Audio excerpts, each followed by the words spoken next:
नमस्कार दोस्तों, welcome to my channel. मैं हूं चांद कुबा। दोस्तों, जैसे कि आप सब जानते हैं कि हमारे इस चैनल पे हम कॉन्स्टिट्यूशन की एक सीरीज चला रहे हैं। उसी सीरीज के तहत अब तक हम हमारे कॉन्स्टिट्यूशन की डेफिनेशन, कॉन्स्टिट्यूशन के बेसिक फीचर्स, प्रियम्बल, ये सब पढ़ चुके हैं। प्रियम्बल की हमारी लास्ट वीडियो थी जिसमें हमने देखा था कि प्रियम्बल होता क्या है, प्रियम्बल में क्या क्या दिया गया है।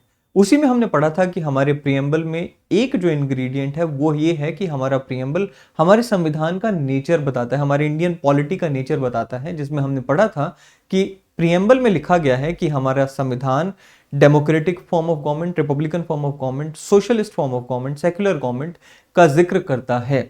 यानी कि अगर हमारे देश की पॉलिटी की बात करें तो हमारे देश में सेक्युलरिज्म एग्जिस्ट करता है। आज हम उसी सेक्युलरिज्म को डिटेल में पढ़ने वाले हैं। हम सब जानते हैं कि हमारा जो सेक्युलरिज्म का कंसेप्ट है उसे पॉजिटिव सेक्युलरिज्म के नाम से जाना जाता है। वहीं पे अगर हम वेस्टर्न सेक्युलरिज्म की बात करें तो वहां पर नेगेटिव सेक्युलरिज्म का कंसेप्ट है। लेकिन मैं आपको यहाँ पे बताना चाहता हूँ कि ये इतना आसान नहीं है। हमें आज ये समझना है कि भाई इंडिया में पॉजिटिव सेक्युलरिज्म आया तो क्यों आया, उसके पीछे क्या हिस्टोरिकल रीजंस रहे। वेस्टर्न जो सेक्युलरिज्म का कंसेप्ट है उसमें नेगेटिव सेक्युलरिज्म आने के पीछे क्या वजहें रही। इसी के साथ साथ हम जानेंगे कि भारत में सेक्युलरिज्म का मतलब क्या है, सेक्युलरिज्म जो पॉजिटिव सेक्युलरिज्म है वो भारत में कहाँ रिफ्लेक्ट होता है। साथ ही में हम जानेंगे legal provisions of Indian secularism. साथ ही में हम कुछ बेसिक जजमेंट्स की भी बात करेंगे। Honourable Supreme court of India ने सेक्युलरिज्म से जुड़ी हुई क्या क्या बातें कही वो भी हम जानेंगे। सो एक कॉम्प्रिहेंसिव वे में हम सेक्युलरिज्म को आज कवर करने वाले हैं। चलिए शुरुआत करते हैं भारत में हिस्ट्री से, क्योंकि हिस्ट्री से ही हम बढ़ेंगे और सेक्युलरिज्म का कंसेप्ट समझेंगे। अगर हम एंशिएंट हिस्ट्री की बात करें भारत में, हमें देखने को मिलता है दोस्तों कि भारत हमेशा से ही आउटसाइड वर्ल्ड के लिए एक अट्रैक्शन का पॉइंट रहा है। इसीलिए आप देखते हैं आपको एंशिएंट हिस्ट्री से ही आर्यंस का आना देखने को मिलेगा। उसके बाद बहुत सारे फॉरेन पावर्स यहाँ पर आती हैं। उसमें हम देखते हैं कुषाण आए, बैक्ट्रियंस आए, ग्रीक्स आए, फिर मुस्लिम्स आए। उसके बाद हमें यूरोपियंस का आना देखने को मिलता है। ऐसे में ये जितने भी लोग बाहर से भारत में आए ये अकेले नहीं आए, ये अपने कल्चरल एलिमेंट्स को साथ में लेकर आए, अपने धर्मों को साथ में लेकर आए। इंडिया में भी हमें देखने को मिलता है कि बहुत सारे धर्मों की उत्पत्ति होती है। ऐसे में हुआ क्या, ऐसे में एक बहुत ही हेट्रोजेनस सोसाइटी यहाँ पे बनती है जहाँ पे बहुत सारे धर्मों का आना हुआ and India becomes a land of diverse cultures, diverse religions. Now diverse religions में हमें देखने को मिलता है कि अलग अलग रिलीजन्स इंडिया में हुए। तो यहाँ पर वो रिलीजन्स भी आप देख पाएंगे कि ये सभी रिलीजन्स का इंडिया में एग्जिस्टेंस आया। हुआ क्या इसके बाद हमें देखने को मिलता है कि इंडियन कल्चर एक ऐसा कल्चर बना which was tolerant to each other, जहां पे लोग एक दूसरे के धर्मों को टॉलरेट करते हैं। सहनशीलता का यहाँ पे भाव हमें देखने को मिलता है, एक दूसरे को चेरिश करते हैं। उसके बाद हमें देखने को मिला कि ब्रिटिशर्स आए, फिर वहां पे डिवाइड एंड रूल की पॉलिसी हुई। वो एक अलग पूरा का पूरा हिस्ट्री के chapter. But then again India was a land where each every one of us cherished each others religion. नाउ इसी से हमें देखने को मिलता है कि जो हमारा एक पॉजिटिव कंसेप्ट ऑफ सेक्युलरिज्म है, इसी टॉलरेंस से वो पॉजिटिव कंसेप्ट ऑफ सेक्युलरिज्म निकल कर आया। उसके फीचर्स को हम पढ़ेंगे। लेकिन उससे पहले हम अगर वेस्ट की बात करें तो वेस्ट में हमें नेगेटिव फॉर्म ऑफ सेक्युलरिज्म देखने को मिलता है। Now positive and negative secularism में सबसे पहले नेगेटिव सेक्युलरिज्म को ही जान लेते हैं, जो वेस्ट से हमें देखने को मिलता है या वेस्ट में हमें देखने को मिलता है। नेगेटिव सेक्युलरिज्म का मतलब है क्या? Negative secularism means basically religious neutrality on the part of the state. यानी कि जो स्टेट है, जो राज्य है, जो सरकार है, वो अपने पार्ट पे एक रिलीजियस न्यूट्रलिटी रखेगी। राज्य सरकार या जो स्टेट गवर्नमेंट है वो किसी भी धर्म में इंटरफेयर नहीं करेगी, किसी भी धर्म को सपोर्ट नहीं करेगी। It is a very narrow perspective of the secularism, it is a very narrow concept of the secularism. It only ensures that the state shall not discriminate among the people on the ground of religion. State धर्म से अपने आप को completely distance पे रखेगी and किसी व्यक्ति के साथ धर्म के आधार पर भेदभाव नहीं करेगी। वहीं पर आके उनका सेक्युलरिज्म रुक गया, right. So state shall provide equal freedom to all religions. Basically बस यहीं आकर उनका सेक्युलरिज्म का जो कंसेप्ट है, नेगेटिव सेक्युलरिज्म का कंसेप्ट रुका। अब मैंने आपको कहा कि भाई नेगेटिव सेक्युलरिज्म आने के पीछे भी एक वजह है, वो वजह को पढ़ लेते हैं क्यों वेस्ट में नेगेटिव सेक्युलरिज्म आया। Again reason lies in the history. History में हमें देखने को मिलता है कि भाई वेस्ट की अगर हम बात करें तो वहां पे मिडिवल हिस्ट्री की तरफ हम बढ़ें, और मिडिवल हिस्ट्री में हमें देखने को मिलता है कि मिडिवल हिस्ट्री को डार्क एजेस कहा जाता था। ये एक ऐसा पीरियड था दोस्तों जहां पर हमें देखने को मिलता है कि feudalism was there in Europe, and feudalism and जो रिलीजन था, जो चर्च थी वहां की, दोनों एक दूसरे को सपोर्ट कर रहे थे। हमें देखने को मिलता है कि फ्यूडल लॉर्ड्स में से ही कुछ लोग पैसा देकर चर्च को प्रीस्ट बन जाते थे। जब आप प्रीस्ट बन जाते थे तो क्या होता था कि आपके पास चर्च के सभी रिसोर्सेज एट योर डिस्पोजल होता था एंड आपकी रिस्पॉन्सिबिलिटीज कुछ खास रह नहीं जाती थी। अब मैं ये नहीं कह रहा कि church as a institution completely गलत हो गया था, लेकिन हाँ, गलत लोगों की आने की वजह से चर्च में काफी ज्यादा वहां पर गड़बड़ हमें देखने को मिली। चर्च का कंट्रोल या चर्च का इंटरफेरेंस पॉलिटी में आ गया था, पॉलिटिक्स का इंटरफेरेंस चर्च में आ गया था। अल्टीमेटली हो क्या रहा था, आम जनता जो कॉमन मासेस थे वो वहां पर पिस रहे थे, क्योंकि कॉमन मासेस को तो फ्यूडल लॉर्ड्स को भी एंड चर्च को भी, दोनों को ही यहां पर टैक्स देना पड़ता था या फिर फ्री लेबर उन्हें प्रोवाइड करनी पड़ती थी, राइट। सो अल्टीमेटली हुआ क्या, इस नेक्सस के अगेंस्ट कॉमन मासेस जो कि पिस रहा था, उनकी तरफ से एक रिएक्शन आता है एंड हमें देखने को मिलता है कि रेफर्मेशन मूवमेंट शुरू हो जाती है 16th सेंचुरी में। नाउ रेफर्मेशन मूवमेंट का मतलब क्या था कि भाई जो धर्म है, जो रिलीजन है, जो चर्च है, उसे रिफॉर्म किया जाए, उस चीज की डिमांड उठनी शुरू होती है। रेफर्मेशन मूवमेंट का रिजल्ट क्या हुआ, रिजल्ट ये हुआ कि जो स्टेट थी उसे चर्च से कंप्लीटली सेपरेट कर दिया गया एंड चर्च के ऊपर काफी सारी पाबंदियां लगा दी गई और ये कह दिया गया कि स्टेट चर्च के काम में इंटरफेयर नहीं करेगी एंड चर्च स्टेट के यानी कि पॉलिटिक्स के काम में इंटरफेयर नहीं करेगी। उस बैड एक्सपीरियंस से, उस पूरे एक्सपीरियंस से हमें देखने को मिलता है कि वेस्ट ने एक आर्म्स डिस्टेंस बनाने की यहां पर ठानी एंड एक जो नेगेटिव कंसेप्ट ऑफ सेक्युलरिज्म है वो हमें देखने को मिला वेस्ट में। पॉजिटिव कंसेप्ट की तरफ अब अगर आगे बढ़ें तो उसमें हमें देखने को मिलता है कि भारत का जो कंसेप्ट है वो पॉजिटिव क्या है, क्यों है, कैसे है। नाउ पॉजिटिव सेक्युलरिज्म की अगर हम बात करें, it states that state does not close eyes to all the religions but it treats all the religions equally and in a positive manner। now ये जो शब्द है पॉजिटिव मैनर, इसके ऊपर थोड़ा सा फोकस करने की जरूरत है। पॉजिटिव मैनर का मतलब क्या है, अगेन क्योंकि मैंने कहा कि ये एक ब्रॉड पर्सपेक्टिव है, हमने भारत में जो पॉजिटिव कंसेप्ट उठाया ये गांधीयन पर्सपेक्टिव से इंस्पायर होकर, जहां पर सर्वधर्म संभाव एंड को एग्जिस्टेंस ऑफ ऑल रिलीजन्स का कंसेप्ट महात्मा गांधी ने दिया, उससे प्रेरित होकर हमने पॉजिटिव सेक्युलरिज्म को हमारे कॉन्स्टिट्यूशन में रखा भी। अब ये ब्रॉड कंसेप्ट या पॉजिटिव कंसेप्ट है कैसे, इसका मतलब ये है कि केवल लोगों को फ्रीडम ऑफ रिलीजन ही नहीं मिलेगा, बल्कि यहां पर स्टेट पॉजिटिवली लोगों को फ्रेटर्निटी, रिलीजियस फ्रेटर्निटी की तरफ प्रमोट करेगी। स्टेट यहां कदम उठाएगी कि सभी धर्मों को इक्वली आगे बढ़ाने में मदद दी जा सके, सभी लोगों को अपने धर्मों का पालन करने के लिए, अपने जो रिलीजन्स हैं उन्हें एंजॉय करने के लिए थोड़ी सहायता प्रोवाइड करी जा सके। इस तरह से स्टेट सभी धर्मों की डेवलपमेंट के लिए, सभी रिलीजन्स की डेवलपमेंट के लिए कुछ ना कुछ कदम उठाएगी। सो पॉजिटिव वे में state will contribute. It is not a complete separation of state from the religion, it is a complete, again it is an equal help from the state to all the religions in the development of the humanity। now that is the concept of positive secularism। वो यहां पर मैंने लिखा भी है, मैंने यहां पे लिखा भी that not only religious freedom but also fraternity and mutual respect are promoted। अब state promote करेगी भाईचारा, आपसी भाईचारा and mutual respect among people belonging to different religions। now इसके कुछ एग्जाम्पल्स भी हमें देखने को मिलते हैं, जैसे अगर हम भारत में ही बात करें तो भारत में जब हम पॉजिटिव सेक्युलरिज्म कह रहे हैं, सरकार मदद करेगी कैसे, आप यहाँ पे देखिए हज कमेटी एक्ट 2002 आया। सो बेसिकली क्या पर्पस था कि जो लोग भारत से जो इस्लामिक धर्म को विश्वास रखते हैं, मुस्लिम धर्म में बिलोंग करते हैं, उन्हें हज के लिए जाना रहता है। अब उनको कैसे फैसिलिटेट किया जाए, उनकी जर्नी को कैसे फैसिलिटेट किया जाए।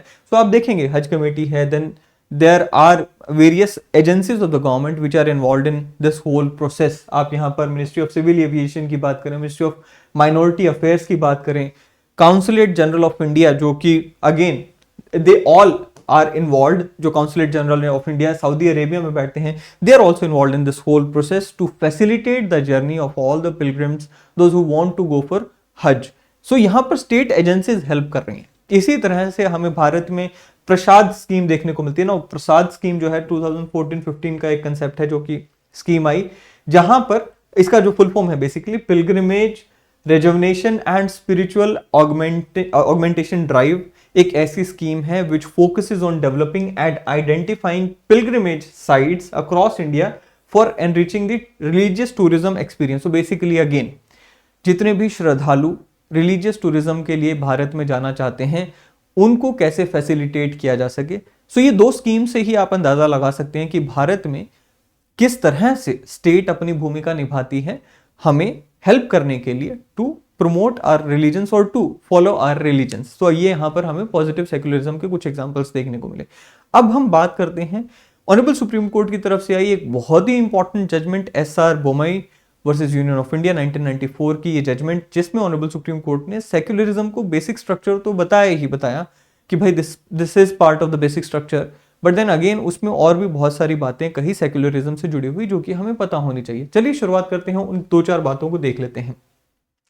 सो क्या कहा ऑनरेबल सुप्रीम कोर्ट ने? सबसे पहले तो कहा कि secularism is a mutual tolerance with mutual respect between various religion. So mutual tolerance, आपसी सहनशीलता, विद म्यूचुअल रिस्पेक्ट, आपसी व्हाट वी से रिस्पेक्ट फॉर ईच अदर, सभी धर्मों की आपसी यहां पे रिस्पेक्ट होनी चाहिए, एक दूसरे का सम्मान होना चाहिए। ठीक है। दूसरी बात ये क्या, स्टेट हैज टू, अब यहां पे स्टेट की क्या रिस्पॉन्सिबिलिटी रहेगी, state has to take steps to ensure equal protection to all the individuals irrespective of their religion. सभी धर्मों के लोगों को इक्वल प्रोटेक्शन मिलेगी, किसी प्रकार की कोई भेदभाव नहीं होगा। फिर क्या है, For the above purpose, the state plays a proactive role in order to promote religious fraternity and mutual respect। जैसे कि मैंने अभी कहा था कि स्टेट यहां पर प्रोएक्टिवली म्यूचुअल रिस्पेक्ट को, फ्रेटर्निटी को बढ़ावा देगी। प्रोएक्टिवली यानी कि खुद से कदम उठाएगी। State does not interfere in purely religious matters. Purely religious matters, इनमें स्टेट की कोई इंटरफेरेंस नहीं रहेगी। लेकिन हाँ, रिलीजन से जुड़े हुए जो नॉन रिलीजियस मैटर्स होते हैं या जो सेक्युलर मैटर्स होते हैं उनमें स्टेट यहां पर अपनी इंटरफेरेंस रख सकती हैं। जैसे कि मान लीजिए किसी जगह पे कोई पिलग्रिमेज होती है, अब वो पिलग्रिमेज के लिए जाना आना, वहां पे कोई भीड़ भाड़ ना हो, वहां पे लॉ एंड ऑर्डर की सिचुएशन ना हो, वहां का जो ट्रस्ट है वो ढंग से चले, इनको कैसे रेगुलेट किया जाए, वो चीजें नॉन रिलीजियस एक्टिविटीज हैं, सेक्युलर एक्टिविटीज हैं, उनको यहाँ पे स्टेट जो है इंटरफेयर कर सकती है वहां पे। फिर आखिरी में कहा गया that secularism is not anti religious और anti God, rather it is a complete religious freedom to all individuals. It is essential for effective and successful functioning of a democracy in a multi religious society. So secularism की क्या महत्वता है वो honourable Supreme Court ने यहाँ पे highlight की कि डेमोक्रेटिक सोसाइटी में सेक्युलरिज्म का मतलब ये नहीं है कि आप धर्मों के खिलाफ हो गए। सेक्युलरिज्म का मतलब ये है कि भाई स्टेट धर्मों को प्रमोट कर रही है, रिलीजियस फ्रीडम लोगों को, इंडिविजुअल्स को दे रही है ना। आप देखते हैं अगर हम हमारे कॉन्स्टिट्यूशन में कॉर्नर स्टोन्स ऑफ सेक्युलरिज्म कहें तो दो आर्टिकल्स बहुत ही ज्यादा महत्वपूर्ण हो जाते हैं, आर्टिकल 25 एंड आर्टिकल 26। जब हम फंडामेंटल राइट्स की बात करेंगे तो इन आर्टिकल्स को काफी ज्यादा डिटेल में हम पढ़ेंगे। बस इतना बता देता हूं आपको कि आर्टिकल 25 जो है वो इंडिविजुअल को फ्रीडम ऑफ रिलीजन प्रोवाइड करता है, एंड आर्टिकल 26 जो है वो एक कम्युनिटी राइट्स की बात करता है कि जो धार्मिक कम्युनिटीज होती हैं, रिलीजियस कम्युनिटीज होती हैं, उन्हें क्या क्या अधिकार मिले हुए हैं। सो अगेन हमें ये समझना चाहिए कि आर्टिकल 25 और आर्टिकल 26 अनलिमिटेड फ्रीडम तो नहीं देते हैं।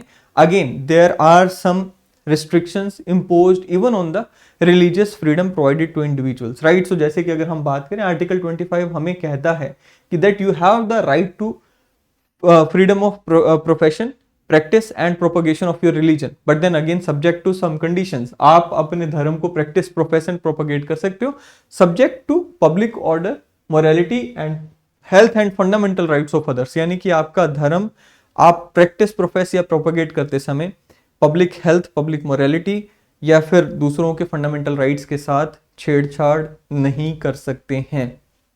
इसी तरह से आर्टिकल 26 कम्युनिटी राइट्स की बात करता है, हम इसे डिटेल में पढ़ेंगे जब फंडामेंटल राइट्स की बात करेंगे। Now there is again there sometimes there can be a question that may be asked कि भाई फ्रीडम ऑफ रिलीजन और सेक्युलरिज्म में क्या डिफरेंस है।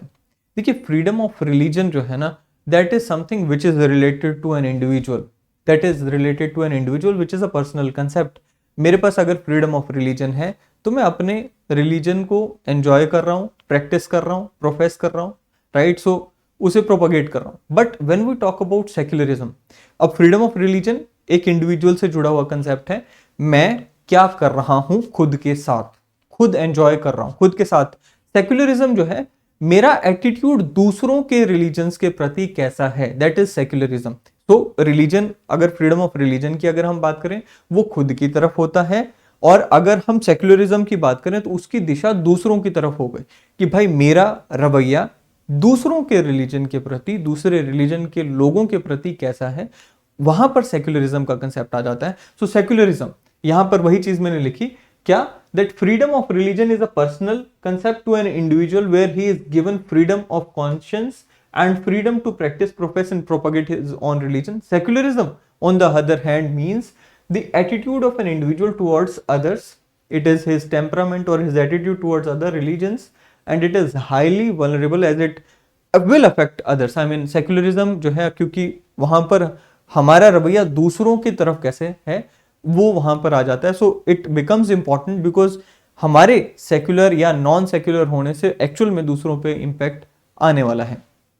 नाउ लीगल डायमेंशंस, आखिरी टॉपिक, फटाफट से इसे भी कवर कर लेते हैं। देखिए, हमारे कॉन्स्टिट्यूशन में सेक्युलरिज्म जो वर्ड है ये हमने 42nd अमेंडमेंट एक्ट से प्रियम्बल में रखा, बट देन इससे पहले भी हम सेक्युलर थे, एंड इसके सबूत हमें देखने को मिलते हैं various provisions given in the constitution of India which make us secular in the real sense. अगर हम यहाँ पर बात करें हमारे कॉन्स्टिट्यूशन के फंडामेंटल राइट्स की, तो उसमें हमें देखने को मिलता है article 14 which talks about equality before law and equal protection of law to all irrespective of religion. Article 15 state को प्रोहिबिट करता है कि भाई आप हमारे लोगों में, सिटीजन्स में रिलीजन के बेस पे डिस्क्रिमिनेट नहीं करोगे along with other grounds. Article 16 again public opportunities जो है, जो काम करने की जो अपॉर्चुनिटीज हैं, एम्प्लॉयमेंट अपॉर्चुनिटीज हैं, उसमें स्टेट रिलीजन के बेस पर या फिर बाकी और ग्राउंड्स के बेस पर किसी भी सिटीजन के साथ डिस्क्रिमिनेट नहीं करेगी। इसी तरह से आप देखते हैं कि भाई आर्टिकल